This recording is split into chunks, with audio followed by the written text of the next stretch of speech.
This takes place in 1985, when I was 18 years old.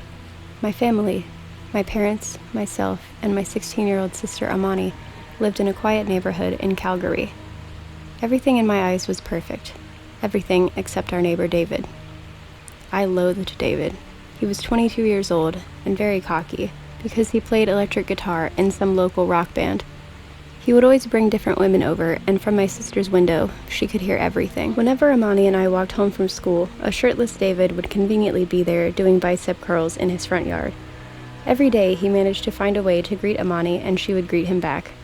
I always got a gross feeling about it, because he would stare at her until she entered the house. His eyes were so intense, and it was very predatory and off-putting. Okay, now I'm going to tell you what happened to my sister. It was a very hot Saturday night, and our parents were away. Amani was sleeping, but she got woken up by the sound of her window blinds twisting around. Amani immediately got up and turned on her lights to be met by David in her room. Amani was in complete shock, which left her unable to speak. David told her not to scream, and that he needed something from her. Amani began to tear up because she was convinced that David was going to assault her. David grabbed her face and began to wipe her tears. He bluntly told Amani he wanted to marry her, and then took out a ring he said his mom gave him to give to a lucky girl one day. Amani weakly told him no, and David, still holding her, said they'll move to Mexico or South America to escape everything. Amani said no louder and pushed David away from her. In response, he got extremely angry and told Amani if she refused again, he would kill her right now. Amani became so overwhelmed that she fainted. Now it's my point of view. I heard a loud thump from my sister's room. I immediately knew something was up, so I ran into her room. There was David holding her like some messed up groom, and judging by the intense smell in the room, he was drunk. I screamed at David, which startled him, to let her go, and he dropped Amani on her bed. David jumped out the window, and I immediately called the police. David didn't go to jail, but he had to attend mandatory anger management classes and was put under house arrest. My family moved shortly after.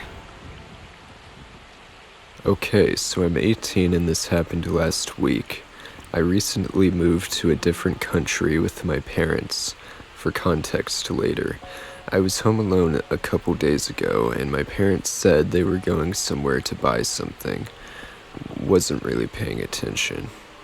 So they were going out and leaving me home with the dog, a small dog. They left and I was just doing graphic design work with our dog silently sitting next to me, when all of a sudden he starts barking incessantly. He barks a lot, even more in presence of other animals or strangers, but he was barking a lot more than usual, so I thought he might have seen a stranger walk by our house, through the window or something. But he gets up and runs to the front door. His barking isn't uncommon, so mildly annoyed, I go after him to try and calm him down. Our front door has one of those windows with the glass you can't see through very clearly. I think it's called frosted glass or something. I go to the front door to see my dog jumping and barking at the door, and the shadow of someone standing directly in front of the door, eerily close to it. I was born and raised in Canada, so my first language is English. I know the native language to this country at a conversational level, because I use it to speak with family and relatives. I assumed it was the mailman or something, but a little nervous, as I am not a very outgoing person and still struggle with the language. I pick up my dog and call out to the person to see what they want. Paper-thin walls. No response. I call out to them about 4 times, and they just stood there in front of the door as if they were staring. I am sufficiently creeped out at this point, and go back to the room I was working in with my dog. The room is right beside the front door. Seconds after I go back to the room, I hear the cunt trying to open the door. A few minutes pass and they leave. About 10 minutes go by and my parents are back home. I don't know why, but I hadn't planned on telling them. But once they came home, my dad asked me if someone had come by the house. He told me it was just something being delivered to our house and that he had gotten a text, whatever that means. I was still creeped out because they didn't even ring the doorbell or say anything when I called out to them. 2 days ago, my parents have to go out again, but this time insist I should shut the curtains, turn off the lights, and remind me to not open the door for any strangers. I'm 18, but they were being overly cautious this time, and it reminded me of this incident.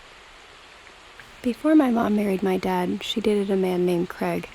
At first he was sweet, but he slowly became abusive. My mom tried to leave multiple times, but Craig always threatened her.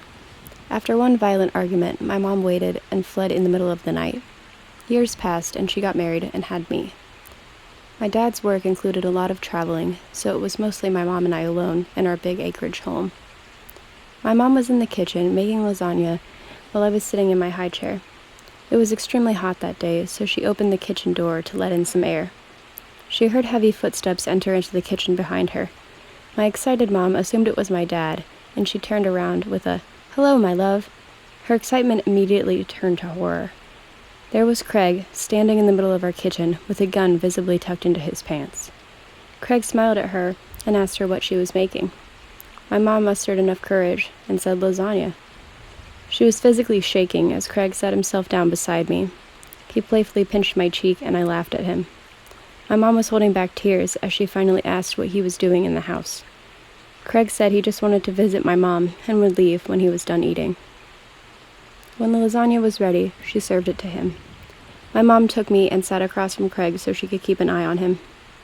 Craig said he still had her things at his house and she was welcome to get them. My mom said she didn't need any of it and he could just throw it out. Craig started to get agitated and said she threw him away like garbage too. Craig said she was acting tough, but he knew deep down inside that she was still the stupid girl he had dated. Craig claimed that my mom needed him in her life and that she couldn't function if he wasn't there to help her. He said he needed to be there to raise me because my dad was a faggot who could never be able to protect my mom or I. Craig said if he was crazy, he could have easily kidnapped us or done things to my mom because my dad was a pussy who couldn't protect what was his. My mom started to cry and told Craig to leave the house.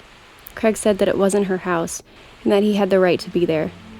My mom said if he didn't leave, she would call the police, which really made him angry. Craig threatened if the cops got involved that he would hire men to cut her up into pieces and film it. My mom started to cry even louder, and an agitated Craig threw his plate and yelled at her to stop crying and that he loved her. I got scared and started to cry too, which caused Craig to stand up and to approach my mom.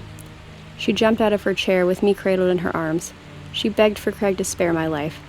Craig tried to reach over to touch my mom, but she got so scared that she fell to the floor sobbing. The phone began to ring, and Craig became so overwhelmed that he ran out of the house. The cops and his family found out... Cut. The cops and his family found him about to shoot himself in the head. His adult son had to convince him not to do it. My mom was so traumatized that she didn't want to deal with any of it, so she got a restraining order against him. Her and my dad moved across the country. I was curious and searched up this guy and was shocked to see that he was dating a college-age girl who looked just like the woman he couldn't have. Edit. I can't believe I have to write this, but my mom told me the story, I just wrote it down. Of course, a stupid drooling baby can't remember any of this. The whole thing between them lasted 1 hour and a half, so I only wrote down the most messed up parts. Hi everyone, I was renting a house in Maine with my parents and my little sister. One night, I was in the kitchen cleaning, and I look out the window. Our house was in the middle of the woods. It's very pretty, but this time when I looked out, I saw a man. He looked sort of homeless, but the odd thing is, you need a car to get to our house. It's a very long walk from the town to the woods. It's like 2 hours. But he was just watching me. I did a very dumb thing, which you should never do in this situation. I walked outside and yelled at him to get away. Then he started to scream and he ran away crying. I'm guessing he was mentally ill or something, but I don't know. The next day I was out back on our porch. There's a teeny patch of trees on the left side near where we get wood. I hear leaves moving around, and sure enough, he was there watching me again. I ran inside, not wanting him to scream again. I'm back at my real house, luckily, and I hope nothing like that ever happens again. I forgot to mention, on the news, I saw somebody that looked sort of like him, but I'm not 100% sure it was him. Thoughts? Edit. He didn't actually scream, he just opened his mouth pretending to.